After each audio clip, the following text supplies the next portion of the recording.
guys, what's going on? My name is Kevin Jackwoods. This is the Kaged Review, and this is going to be a review for Stranger Things 3. Came out early July. I'm still catching up on some things that I missed. I had 2 months where I wasn't able to post anything. So, doing my little catch-up thing. But the review for Stranger Things 3. I'll start out right away by saying that if you haven't seen it by chance yet, I think like half the world has by now, but if you haven't, spoilers. Bunch of spoilers. I'm going to talk in depth about the series, what happens during season 3. So, be forewarned. And I'll also start out by saying that compared to season 1 and 2, this one did feel a little bit flat to me. Now, I still really liked it. I thought it was really good. But comparatively, there was some issues. And so what I'm going to do is I'm going to give you a brief synopsis of what season 3 was all about. And then we're going to deal with what I didn't like first, and then what I did like. So, starting off, you have essentially the end of season 2 walking right into season 3. It's still summer vacation, and apparently when 11 closed the gate, she actually closed part of the Mind Flayer in our world with us. And so now the Mind Flayer has found a way to take over people and use these people to increase his size by quite a bit. And there were things I liked about that and things I didn't like about that. The biggest relationships you deal with here, Dustin was on vacation, he comes back and he feels kind of left out. You have the budding romance between Mike and 11. And you also have this budding romance between Hoff and Joyce. And so Hopper and Joyce, they're a pain in the ass during this season, honestly, and I'll get into that. So the Mind Flayer takes over Billy and uses Billy to get other people into the Mind Flayer's possession. And once they are in his possession, they start doing all these crazy things like eating fertilizer, and somehow this allows them to turn into this goo that is collected into the massive body of the Mind Flayer. And each person just makes it bigger. And so they have to figure out how to get rid of this thing. And apparently this is just a small piece of the Mind Flayer, and the actual mind of it is somewhere behind a wall. Now, unfortunately, they closed down the government facility that was trying to reach the other side, but the Russians took over the Americans' work. And so now we have the Russians who have created a crack, and that's allowing the Mind Flayer to operate. And so the whole concept here is they have to close that gap. And that's where things really fall apart for me. So I'm going to talk about what I didn't like first. And thankfully, what I didn't like and what I did like were pretty balanced. I literally have the same number of things that I wrote down for each, so that's good in a way.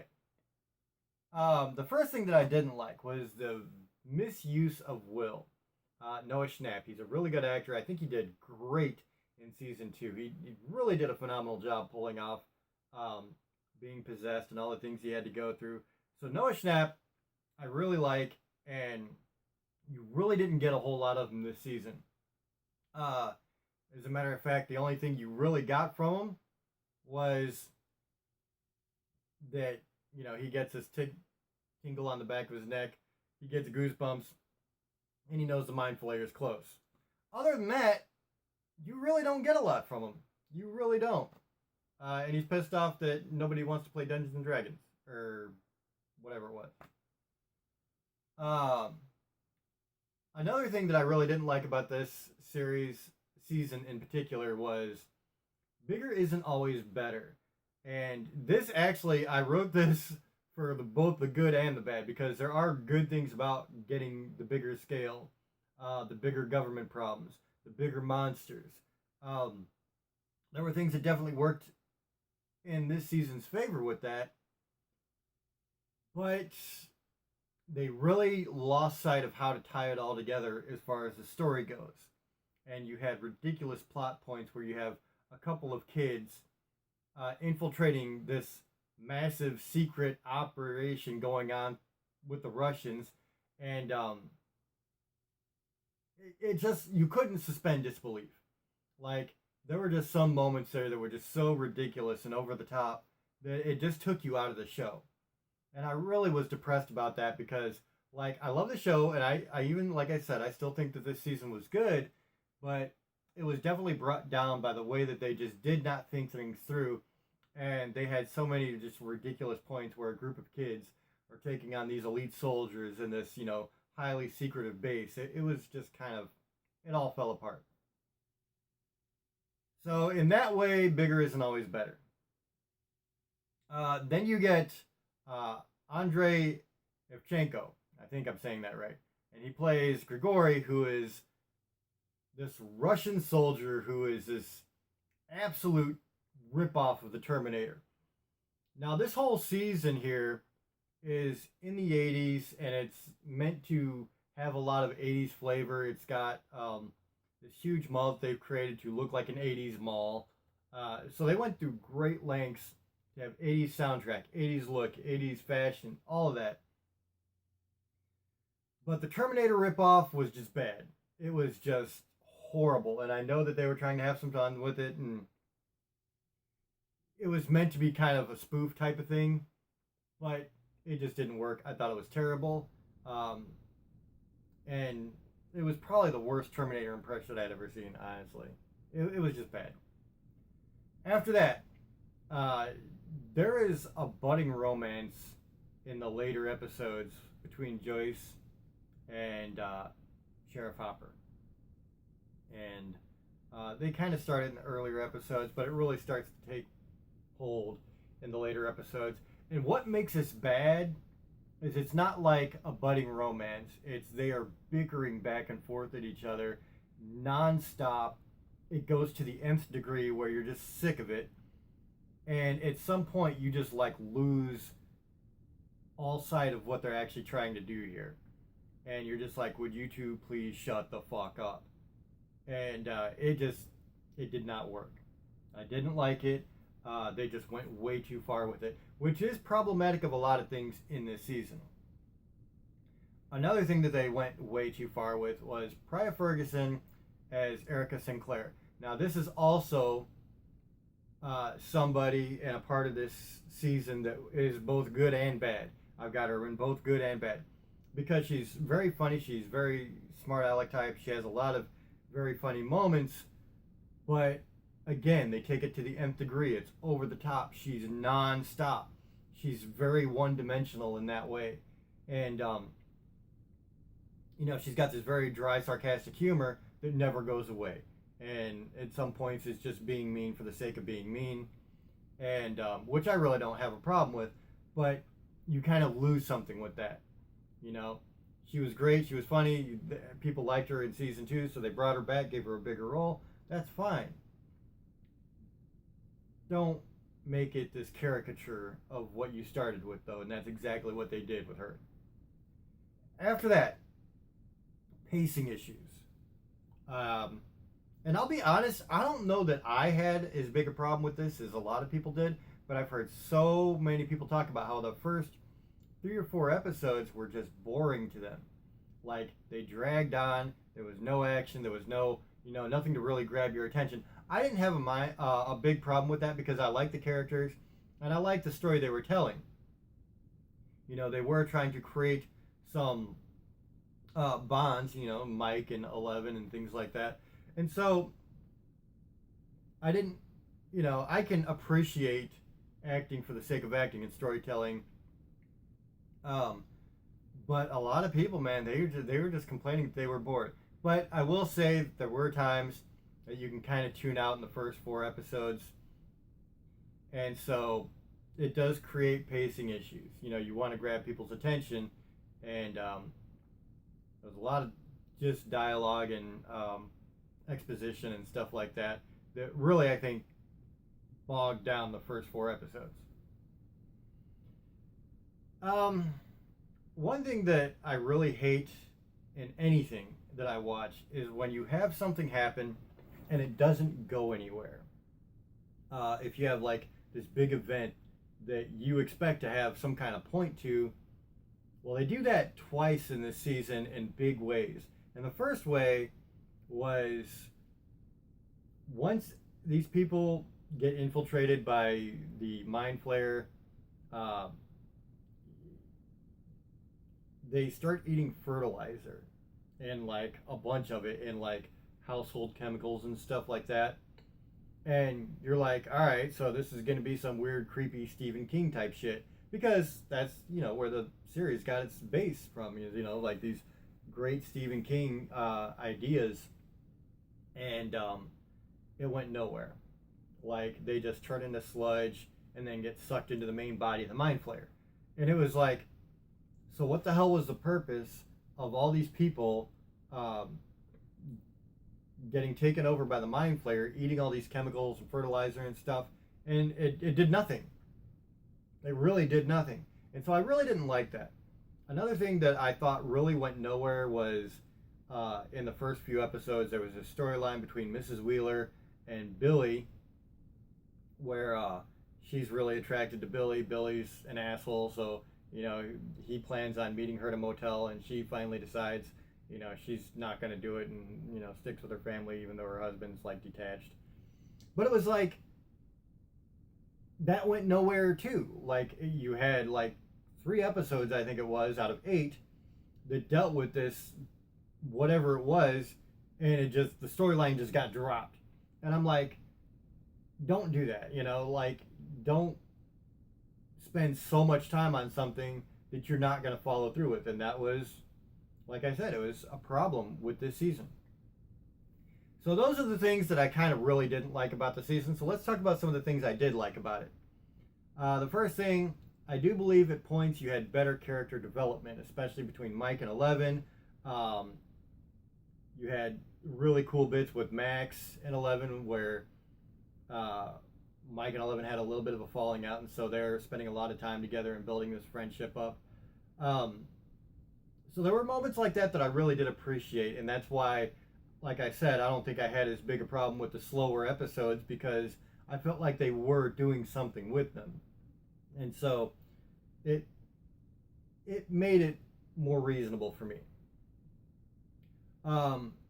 Another highlight was I feel like everybody here, as far as acting, did very, very well. I don't feel like there was really too many weak points as far as actors and actresses go. I felt like they all killed it. But especially Millie Bobby Brown. She is going to be huge one day. I believe that with all my heart. To be as young as she is, I think she's like 15 or 16. And to have the emotional range that she has, I've talked about it before, I think it's really phenomenal. Like, it is an incredibly mature set of emotions, honestly. And she can make you feel what she's feeling as a character very easily. And I think it's a rare thing, honestly, because there's very few actors and actresses that have that ability. And to be this young and have that much pull with your audience, I mean, it's mind-blowing. So I really loved Millie Bobby Brown going through the emotions and relationships, going through the absolute dread when dealing with the monsters. I mean, her emotional range was just amazing. So bigger doesn't always mean better, but in this case, bigger did mean better, and that is everything was upped as far as scale goes. Now you've got much more military involved. The monsters were bigger, more complex. The CGI looked very, very good. I don't think there was ever a time when I was watching the series that the CGI took me out of it. So in that way, they did a damn good job. They really did. I feel like they really killed it when it comes to, first of all, creating the physical mind flayer. That was very cool. Very, very well done. And toward the end, you get a little bit more of like I was saying, the military aspect of it. You actually get the Americans coming into this Russian base. And so you really kind of felt the scale there at the end. One other thing that I really liked about this was it had stakes. There were casualties involved. And like I said, this is a spoiler review. I said that at the beginning. So Billy gets taken over by the mind flayer, and then he kind of fights within himself to kind of distract the mind flayer, but gets killed in the process. And so he actually kind of dies a hero. And I really liked the character of Billy. He played a good asshole. And then when he got taken over by the mind flayer this time over, I thought he, again, did a very good job. So I was a little disappointed that they killed him, but it was like, okay, that's good. You got to have casualties. You got to have something that's like, you know, this life and death struggle has to have some life and death. So I was really happy that they did that. Also, at the end of the show, you are led to believe that Hopper dies. They got to destroy this machine, and Joyce is behind this glass wall, and Hopper's kind of stuck right next to this machine because there's this big energy field right next to him. They can't, he can't pass by it, and so it gives you this like little bit of a heart-wrenching scene where Joyce thinks she's killing Hopper, and so she turns the key, and this thing blows up, and you see a bunch of scientists evaporate. You never see Hopper evaporate, but the idea is that he's supposed to be dead. And the reason I say supposed to be is because you actually get an end credit scene here where you get, like, they're in a Russian base, and they keep saying the American is in their cell. And that's what they were calling Hopper the entire series here, or the entire season. So I thought that was, really interesting that they did it like that. So is Hopper dead or is he not dead? You don't know. I love the addition of Robin Buckley, played by Maya Hawke. Really, really good chemistry, I think, with Jonathan. And, wait, was it Jonathan? No, it was not Jonathan, it was Steve. Okay, sorry. So, this like really good chemistry between her and Steve, played by Joe Keery, was really, really good. I think they both were phenomenal. But she really has a lot of personality that comes out through this show. So it was very, very cool. So that was a great addition. Also, Priya Ferguson, like I said, she was both in the bad and the good. Bad because she was so over the top, but the good because she did have a lot of really funny moments, and she does, again, have a lot of personality that really shines through on the screen. This girl, very young, very talented, great comedic timing, and really did add something to the story because, like, infiltrating the Russian base, she was the only one who could fit through the vents. So there was a purpose for having her there, but she also made it very fun, too. So that was something I really did appreciate. After that, one of the great things about this season was Dustin saying he has this girlfriend. She's really beautiful. She's really smart. Yada, yada, yada. And the whole season, you never hear from her, see from her. Until the very end when she pops up and they're talking on walkie-talkies. And he's asking her for a favor. And she's like, I'm not doing anything until, he has to sing the Never Ending Story theme song. So they're singing it together over the walkie-talkies with everybody listening. It was really funny. It was really cute. And it was just a really great moment. One thing that Stranger Things does is create very cute, fun moments like that. So I was a big fan of that. And then I think the last thing for me, even though I'm not really 80s, I think it was honestly the worst point in fashion in our history. The styles were terrible. The hairstyles were terrible. A lot of the music was just over the top and over synthesized and just god awful. And like, I'm just not a fan of the 80s. I never have been. Which is funny because I was born in 78. But it did nothing for me. It really didn't.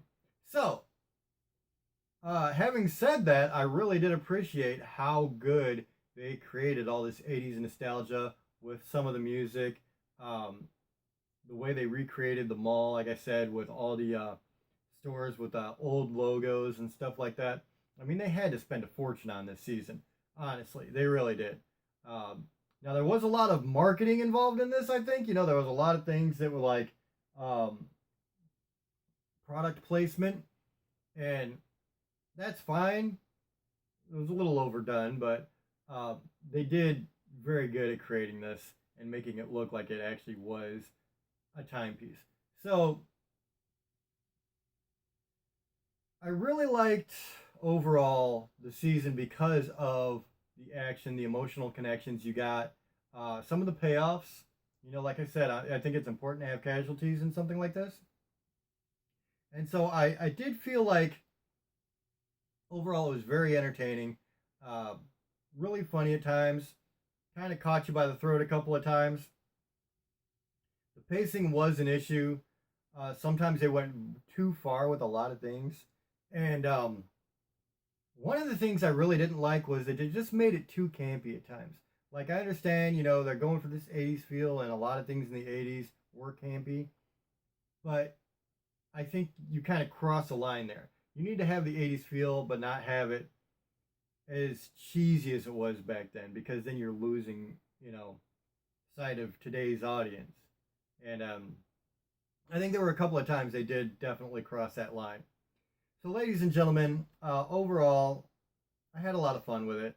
I'm going to give it a 7 out of 10, which is a really good score. I mean, that means it's really good. 7 out of 10, I think, is fair. And I don't know, man. It was definitely a drop down from seasons 1 and 2. So, still very good, still very entertaining. Had fun with it, but I hope that trend does not continue. So that's where I'm at with it. Let me know what you guys think in the comments below. If you enjoyed this, hit the like button, subscribe, and share. My name is Kevin Jackowitz. Kaged Nation out.